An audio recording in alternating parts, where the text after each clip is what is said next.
कई बार क्या होता है प्यारे भाइयों बहनों कि अपन को बहुत जोर की पड़ास लगाती है। अच्छा, आप कहेंगे पड़ास कैसी? जैसे हमने किसी की नौकरी करते किसी को देख लिया, एसडीएम डीएसपी को देख लिया, आईएएस आईपीएस को देख लिया, यार कितने जलवे हैं नौकरी के, तो हमें भी जोश जगता है और रात भर जाग कर पढ़ने लगते हैं।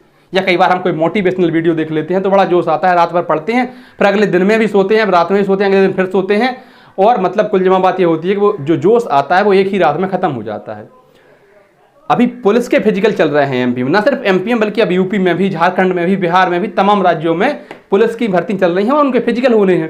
तो हमें या कुछ अभ्यर्थियों को बहुत जोर की दौड़ास लगाती है। किसी विशेष दिन वो जोश में आकर इतना दौड़ जाते हैं कि अगली सुबह नित्य नियमित क्रियाएं करने के लिए व्यवस्थित ढंग से बैठ भी नहीं पाते हैं दर्द के मारे। ऐसा ही मध्य प्रदेश में जो शिक्षक भर्ती कराती है संस्था MPESB, उसको कई बार बहुत जोर की भरतास लगाती है। आप कहेंगे भरतास कैसी?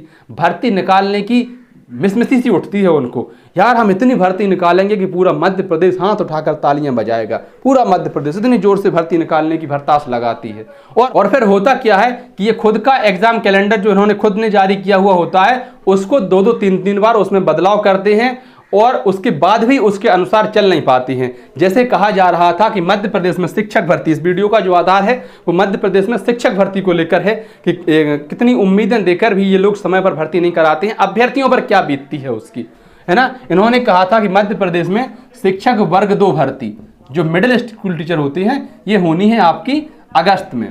अगस्त में ये प्रस्तावित थी, अगस्त 2024 में, है ना। अगस्त 2024 में शिक्षक वर्ग 2 या माध्यमिक शिक्षक की भर्ती मध्य प्रदेश में प्रस्तावित थी। अभ्यर्थियों ने सारे काम छोड़कर, तो जो अभ्यर्थी शिक्षक भर्ती से जुड़े हुए लोग हैं वो उन्होंने अपने कुछ और काम करके, क्योंकि शिक्षक भर्ती कभी व्यवस्थित होती ही नहीं। शिक्षक भर्ती का तो ऐसा है बंगे खेती बंगे ने आओ और बंग बने बूढ़े को भी आओ। एक कहावत है हमारे गांव में कि बंगे खेती बंगे ने आओ, बंग बने बूढ़े को भी आओ। मतलब जैसे खेती है तो बने बने की है। कई बार क्या होता है कि मौसम अनुकूल हो जाता है, बारिश अनुकूल हो जाती है, ठंड या गर्मी अनुकूल पड़ जाती है तो फसल अच्छी हो जाती है, कई बार बिगड़ जाती है। जैसे अभी वर्तमान में हमारे गाँव में बारिश सामान्य की अपेक्षा कम हुई है तो धान की फसल हमारे यहाँ पर बेकार है, लेकिन यहीं 10 किलोमीटर दूर के गाँव में बारिश जो है वो सामान्य से ज़्यादा हुई है तो उनके यहाँ मूँगफली की फसल बेकार है, वो खराब हो गई मूंगफली। ऐसा ही लड़ाई का है, लड़ाई हो रही हो किसी से तो जिसकी पहले चल जाए, जिसने पहले से थप्पड़ मार दिया, लठ मार दिया, भाई वो आगे निकल गया, उसमें बने बने की बात है। ये थोड़ी कि मेरी बॉडी ज़्यादा है, पता चले कि सामने लड़ने जाओ बॉडी वाला खड़ा रह जाए और जो है कमजोर आदमी वो चाकू निकाल के मार के आ जाए, तो ये चीज़ें अलग हैं। ऐसा ही शिक्षक भर्ती का है। जब शिक्षक भर्ती होती थी तो हो सकता है 150 में 75 नंबर वाले लग गए या 150 में से 90 नंबर वाले सिर्फ क्वालिफाइंग वाले लग गए और आज 110 115 या फिर 105 वाले बैठे फिर रहे, या फिर इससे भी योग्य अभ्यर्थी बैठे फिर रहे क्योंकि नौकरी नहीं मिल पा रही, समय से भर्ती नहीं आ रही। तो इन्होंने कहा था कि हम समय से भर्ती निकालेंगे। इन्होंने 2 बार कैलेंडर को जारी किया रिवाइज करके और कहा कि हम समय से भर्ती निकालने वाले हैं। अगस्त की जगह सितंबर में भी भर्ती परीक्षा, अगस्त पूरा बीत चुका है, सितंबर स्टार्ट हो चुका है, लेकिन इसका नोटिफिकेशन नहीं आया है। इसका मेंस एग्जाम होना है, मतलब चयन परीक्षा होनी है, पात्रता परीक्षा हो चुकी है, चयन परीक्षा का सिलेबस अभ्यर्थियों के पास नहीं है। शिक्षक भर्ती समय से नहीं आती है तो अभ्यर्थी क्या करने लगते हैं कि कुछ ना कुछ काम भी तो करना है आजीविका चलाने के लिए। भाई कोई खेती कर रहा है, कोई कहीं और प्राइवेट जॉब कर रहा है या फिर कोई बिजनेस कर रहा है, कुछ ना कुछ कर रहे हैं लोग आजीविका चलाने के लिए। उन्होंने कहा कि यार भर्ती आनी है और हो सकता है ये मेरे जीवन की आखिरी भर्ती, क्यों ना एक बार मैं पूरी ताकत लगाकर पूरी हिम्मत से इस भर्ती परीक्षा को दूं, पूरी कोशिश करूं ताकि इस बार नौकरी मिल जाए। हो सकता है ये मेरे जीवन की आखिरी भर्ती परीक्षा। बहुत अभ्यर्थी इस प्रकार से सोचते हैं।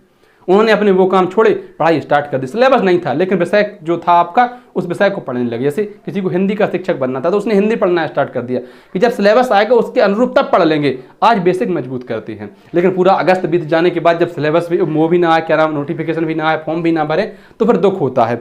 अच्छा, मैंने क्यों कहा कि इनको भरतास लगती है भर्ती निकालने वालों को। इन्होंने जब कैलेंडर में निकाला तो 8 महीने बीतने के बाद कहा कि अब एमपी में आने वाले 5 महीनों में 12-13 भर्ती परीक्षा होंगी, मतलब भर्तियों का महाकुंभ होने वाला है, परीक्षाएं बहुत जोर की होने वाली हैं। इन्होंने जो व्यवस्थित ढंग से अभी फॉर्म भरा, उन्होंने से ANM ट्रेनिंग सिलेक्शन टेस्ट का फॉर्म भरा था, एक PNST का फॉर्म भरा था, प्री नर्सिंग सिलेक्शन टेस्ट, एक भरा था ग्रुप 3 सब इंजीनियर सहायक मानचित्रकार, और एक चौथा फॉर्म भरा था अभी हाल ही में, कौन सा, ITI ट्रेनिंग ऑफिसर था वो, department of technical education skill development, है ना, ITI ट्रेनिंग ऑफिसर का। तो ये 4 फॉर्म भरा इन्होंने और सर्वर पर एक साथ 4-4 फॉर्म भर रहे, 3-3 फॉर्म भर रहे। तो सब ने कहा कि यार ये फॉर्म भर जाए, उसके बाद नोटिफिकेशन आएगा। अब आज के समय में MP की अगर आप देखें ना फॉर्म खोल के तो कोई फॉर्म नहीं भर रहा, सिर्फ आपको दिख रहा होगा जहां पर आप सिर्फ अपने जो रजिस्ट्रेशन आपने किया है ईएसबी के लिए, पंजीकरण जो है आपका पंजीयन, उस पर जा सकते हैं। आप उसमें एडिटिंग कर सकते हैं, अपनी फ़ोटो साइन बदल सकते हैं, कुछ नई डॉक्यूमेंट जोड़ सकते हैं, वो सब कर सकते हैं। लेकिन कोई फॉर्म यहाँ पर नहीं भर रहा है। पहले, इसके पहले 1 हफ्ता पहले या 2 हफ्ता पहले लगातार 3-3 फॉर्म भर रहे थे। तो इन्होंने फिर नोटिफिकेशन क्यों नहीं निकाले, ये सबसे बड़ा सवाल है। क्योंकि ये इनकी तैयारी ही नहीं थी, या फिर ये लोग तैयारी करना ही नहीं चाहते थे। इनके ऊपर का नहीं है कुछ, अगर ये करने पर आ जाए तो सब कुछ कर सकते हैं। आप एक बार इस नोटिफिकेशन को देखिए। शिक्षक भर्ती से पहले की जो परीक्षाएं प्रस्तावित थी उन सब के लिए विज्ञापन आ चुके हैं, लेकिन जैसे ही शिक्षक भर्ती के लिए समय आया, उनका नंबर आया, तो इन्होंने जो है अघोषित रोक लगा दी और सारी व्यवस्था को गड़बड़ा दिया। अब देखिए आ गया ना इसमें, माध्यमिक शिक्षक खेल गायन वादन व नृत्य तथा प्राथमिक शिक्षक खेल गायन वादन व नृत्य चयन परीक्षा तथा माध्यमिक विषय शिक्षक चयन परीक्षा, ये कब होनी है आपकी? भले ही टेंटेटिव डेट है, अनुमानित डेट है, ये प्रस्तावित डेट है अगस्त 2024 में, लेकिन अगस्त पूरा बीत चुका है। अब इसको बदलेंगे कब, यही उनको नहीं पता है। तो एक बार विभाग को अभ्यर्थियों के दर्द समझकर कि भाई जो लोग सरकारी नौकरी के लिए तैयारी कर रहे हैं वो किस हाल में नौकरी की तैयारी कर रहे होंगे, क्या उनकी इतनी गुंजाइश है कि वो आपकी इस आंख मिचौली के लिए तैयार रहें कि अपने सारे काम छोड़कर सिर्फ पढ़ाई करें, और जब फॉर्म भरने का समय आया तो आप कहें ही मेरी तैयारी नहीं थी, नोटिफिकेशन तैयार नहीं था, अभी नहीं भर पा रहा है फॉर्म। समझिए ना अभ्यर्थियों के दर्द को, आपको समझना चाहिए। कौन समझेगा, आप नहीं समझेंगे तो। आपने कहा था कि अगस्त में परीक्षा होगी, अगर आप कह देते कि ये परीक्षा जनवरी 25 में कराई जाएगी तो अभ्यर्थी क्या कर लेते? शिक्षक भर्ती से जुड़े हुए जो भी अभ्यर्थी होते हैं वो इस बात को समझते हैं कि हम शिक्षक भर्ती वाले सबसे शांत स्वभाव के अभ्यर्थी होते हैं। अगर आप कह देते कि ये परीक्षा आपकी जो है जनवरी 25 में होनी है तो क्या कर लेते? भाई हम इसके हिसाब से अपने जो है आगे की जिंदगी को आगे बढ़ाते। लेकिन आपने कहा नहीं, अगस्त में होनी, हम काम छोड़ के इसमें बैठ गए, और फिर आप कुछ आता पता नहीं है। तो सरकार को और जिम्मेदारों को इस बात को समझना चाहिए, अपनी जिम्मेदारी लेनी चाहिए और जिम्मेदारी से काम करना चाहिए। धन्यवाद मेरे साथियों। वीडियो आपको अच्छी लगी हो तो वीडियो को लाइक कर दें, अपने अन्य साथियों तक साझा कर दें, और अगर आप चैनल पर नए हैं तो हाथ जोड़कर निवेदन है अपने इस छोटे भाई के चैनल को सब्सक्राइब जरूर कर दें। बहुत बहुत आभार, बहुत बहुत धन्यवाद। जय हिंद।